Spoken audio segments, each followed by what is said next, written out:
పేరు అరుణ్ కుమార్, సిపిఐ గుంటూరు నగర కార్యదర్శి.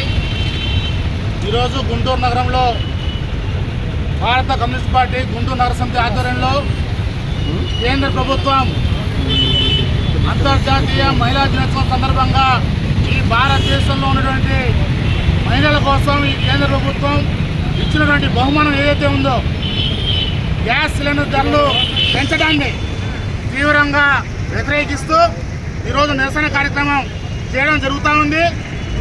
ప్రధానంగా ఈ యొక్క కేంద్ర ప్రభుత్వం యొక్క పనితీరు ఏ విధంగా ఉందంటే పెద్దలు చెప్పినట్టుగా అదిగో పూలంటే ఇదిగో తోకన్నట్టుగా యుద్ధం జరుగుతూ ఉన్నటువంటి నెపంతో, యుద్ధం జరుగుతున్నటువంటి వంకతో ఒకటేసారి ఇంట్లో వాడేటువంటి గ్యాస్ సంబంధించి 60 రూపాయలు, అదేవిధంగా వ్యాపార సిలిండర్ ఏదైతుందో దానిపైన 115 రూపాయలు పెద్ద ఎత్తున పెంచడం జరిగింది.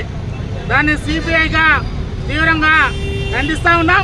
పెంచిన ధరలు తగ్గించాలని చెప్పేసి డిమాండ్ చేస్తూ ఉన్నాం.